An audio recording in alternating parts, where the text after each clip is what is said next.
بلکہ آپ کے ذہن میں ابھی کوئی دلیل ہے تو آپ ابھی پیش کر دیں. لیکن میں پوچھ لیتا ہوں آپ سے کہ قرآن کے اندر ایک جگہ 3 ٹائمز کا بھی ذکر ہوا ہے نمازوں کے 3 اوقات کا, تو اقیم الصلاۃ لدلوک الشمس الی غسق اللیل وقرآن الفجر, تو یہ تو اس کو سپورٹ کرتا ہے. نہیں, دیکھیں اقیم الصلاۃ لدلوک الشمس جو ہے نا, دلوک کسے کہتے ہیں؟ سورج کے ڈھلکنے میں. یہ ایک ٹائم نہیں ہے, سورج متعدد دفعہ ڈھلکتا ہے.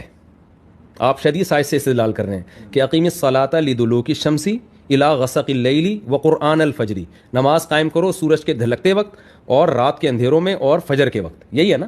تو آپ کہہ رہے ہیں اس میں تو 3 ٹائم کا ذکر ہے. اس میں 3 ٹائم کا ذکر نہیں ہے, اس میں 5 ٹائم کا ذکر ہے. دلوک الشمس جو ہے نا, سورج کا ڈھلکنا, یہ ایک دفعہ نہیں ہوتا. جب بھی سورج میں کوئی بڑا تغیر آتا ہے تو اس کو ڈھلکنا ہی کہتے ہیں. ایک سورج ڈھلکتا ہے جب بلندی پہ جا کے لڑکتا ہے, یہ بھی ڈھلکنا ہے. پھر 45 ڈگری کے زاویے پر جب آتا ہے تو یہ بھی ڈھلکنا ہے. پھر جب سورج بالکل ڈوب جاتا ہے تو یہ بھی ڈھلکنا ہے. تو اس لیے تمام مفسرین یہی تشریح کرتے ہیں کہ اس میں 5 نمازیں آ گئی ہیں. کسی نے بھی نہیں کہا کہ یہ 3 نمازوں کا ٹائم بیان ہو رہا ہے.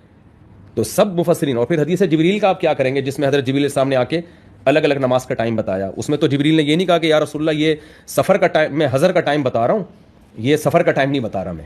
تو حضرت جبریل نے 2 دن نماز پڑھائی ہے, اس میں ہر نماز کا ایک الگ ٹائم بتایا. اس میں حضرت جبریل نے یہ فرق نہیں کیا کہ یہ سفر کا ٹائم نہیں ہے, یہ حضر کا ٹائم ہے. اور ایک اہم ترین بات یہ کہ سفر میں ہمیں جب ایک دفعہ چھوٹ دے دی گئی کہ 2 پڑھو گے, تو عقل کیا کہتی ہے یہ چھوٹ کیوں دی گئی ہے؟ تاکہ ہمارے پاس نماز کو اپنے ٹائم سے ڈیلے کرنے کا آپشن ختم ہو جائے. اسی لیے چھوٹ دی جاتی ہے نا.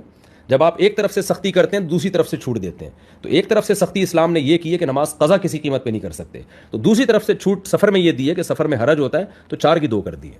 میں پھر بھی بتا دوں کہ میرا مقصد کسی کے مسلک پہ یا اہل حدیث پہ طنز کرنا نہیں ہے. ان کی جو رائے ہے وہ ان کو سمجھ میں آ رہا ہے فالو کریں, لیکن میرا مقصد یہ کہ آج کل کے اسکالر جس طرح مجتہدین کو بدنام کرتے ہیں نا, اور یہ سمجھتے ہیں کہ ہم ہی ہیں, ہمیں قرآن و سنت کا پتہ ہے, باقی یہ امام حنیفہ اور ان کے جو شاگرد اور صدیوں سے جو 50% سے زیادہ امت گھاس کھاتی آئی ہے, ان کو تو پتہ ہی نہیں. تو میرا مقصد صرف ان کو ہائی لائٹ کرنا ہے کہ ایسا نہیں ہے. باقی مسئلہ اختلافی ہے, ہمارا تو دل پھر بھی بڑا ہے.